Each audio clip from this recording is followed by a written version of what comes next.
So you just spoke on D-Thang. You said you lost Baldy, D-Thang, and Steve back to back. D-Thang. Now D-Thang, it was a thing I had back to Butta. I had interviewed Butta. I asked him like, I Tay 600, Tay Capone. He gave folks alley hoop from y'all side. So would you give folks number alley hoop from their side? And he like, you know what, D-Thang and Baldy was crazy. Woo, da da da. He gave us. He said D-Thang. It was a alleged peace treaty between two blocks. Yeah, and he like D-Thang up the move on Young. Now Young got a different story about it, but Butta had his version of it, and Shark on Land again. He second Butta version of it. What's your take on that? Did you? He talking about the night we was on King Drive when we all ran into them and they all ran into us. No. They said it was a peace treaty. D-Thang up the move on Young, got the peace treaty like this with Jaro, now with STL. Yeah, this is the first. The very first peace. Yeah, I was there for that.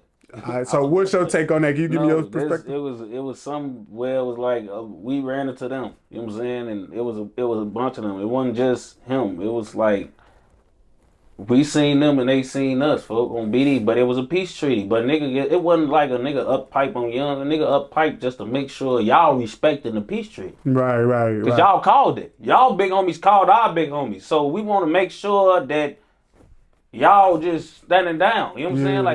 Like it's still weird. You know what I'm saying? Like this right after the shit go down. You know what I'm saying? So motherfucker, like, we don't know what's to you niggas. Like, we just let y'all know if y'all ain't respecting this shit, it can go down. Cause D-Thang don't show guns, folks. Like D-Thang blow shit down on Steve. Like D-Thang that's the big 6-0, folks. On Steve, like this my big brother for on Steve. This king belt the ass, folks. He don't up guns the show. He would have spanked Young on phone them. Young little ass wouldn't be on corporate cartel talking about that motherfucker.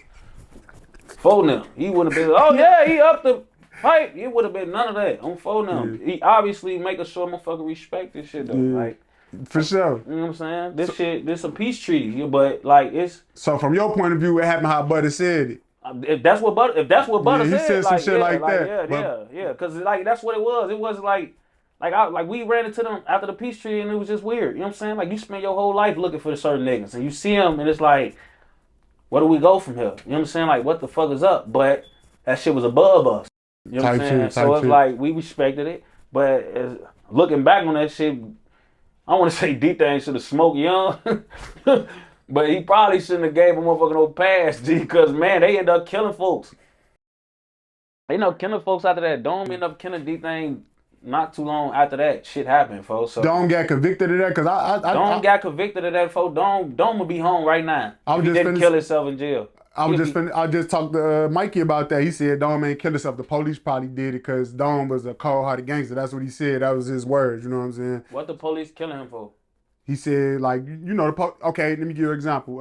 I was in Vienna in 2016, I believe. Anyway, though, he was across the way in Shawnee, but I didn't know him until I didn't know until he just came home. Mm-hmm. But when I interviewed him the first time, I'm like, okay, so where you was at in this year? I was in Shawnee. Okay, so I was in Vienna. You could see it from the yard. Mm-hmm. So he said, you know, I asked him like, did you, okay, because they killed, when I was down there in 16, they killed the motherfucker and then sent them to Shawnee. You know what I'm saying? I asked him about it. He like, yeah, I remember that. Ooh, you know what I'm saying? I'm like, that's crazy. They killed somebody and sent their body to Shawnee? They put him in Shawnee like he went to SIG, but they already killed him and then they made it seem like he hung himself or something. You know what I'm saying? Like, yeah, they played him, you know what I'm saying? But it was going around. You know how shit go around the joint. Yeah, niggas talking. You ain't got nothing else to do. You know what I'm saying? So anyway, though, so it's like, so I'm like, damn. So I asked him, was that a similar situation?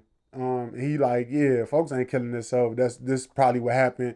And Watty Bam, you know what I'm saying? He was down there in Menard too. They racist as fuck down there. And he like, he had zero tolerance for the police. So it's like, he seeing something crazy to them, they can easily yoke you up, act like they hung you. So that was his take on it. But go ahead, though. I mean, you know, like, you see what I'm saying, though? I mean, like that, I won't put that past them. You know what I'm saying? Like, I never really thought about that. But I've been to prison and I know, like, those type of shit exist. Like, and you got certain joints, like, where you know those type of people exist. Like, certain people even that never been to prison, like, when you on your way to get your brown bag, they already telling you certain joints, like, that people that been there, they like, You don't want this joint. You don't want that joint. They racist on that joint. So you already get on the bus. They put the little K number on the bag. Put the K number on the bag, and you know where you going. You know what I'm saying? You got to go on the wall, look up what that K. Hey, what's K16? Yeah, you know how that goes. Yeah, go ahead. So, like, in these joints that's known for that, you got joints that's known, like Vandalia got us kind of like that. Like, they know them prickly ass. You go to Vandalia and they're 8 hours away. Hunkies.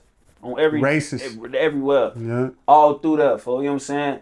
So, like, you will end up getting yourself into more trouble down there, end up with extra 30 days, because, you know, if you've been in prison, you know they can play with your out date as long as your parole date. Mm-hmm. You can do every last drop of your parole date in jail. You know what I'm saying? If you got 2 years of parole when you get out, that's how long you can sit in jail past your out date.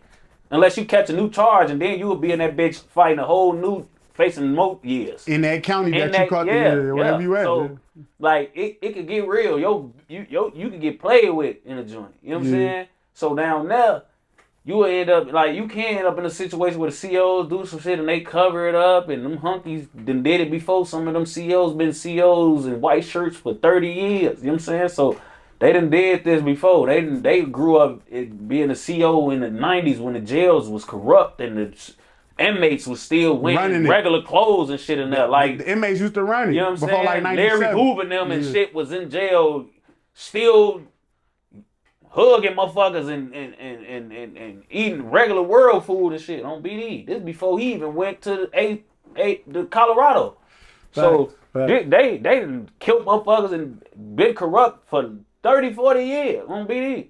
So that shit can happen. I never thought about that, but that could happen. It's a perspective. Nah, you just spoke on the people getting Larry Hoover and them running their joint or whatever. When I was in Vienna, that's the joint they was in before he caught that case. Yeah, Vienna was. Yeah, on the real. And I was down there with one of the Papa BDs. I was going down with the Papa BDs. Like I say, we you know what I'm saying? But it's like so big folks, he was like, he said, it was the white shirt, the major. He used to be a CO when he was in there as a shorty with the old man in them. Mm-hmm. And it's like whole time, he was in the line, he was just telling us like this how it was. We used to fuck hoes right here on the yard right here. We used to do this, we used to do that. Now he pulled the badges to the side. They be tweaking on you, talking the line. They want to give you a ticket, take your commissary. So you play on that deducing it up and all that. They don't play on that walk. So whole time though, he pulled a major over there because they knew him. You know what I'm saying? So whole time though, the major's like, yeah, you know what I'm saying? This was going on. I'm like, that's crazy. Like, he been on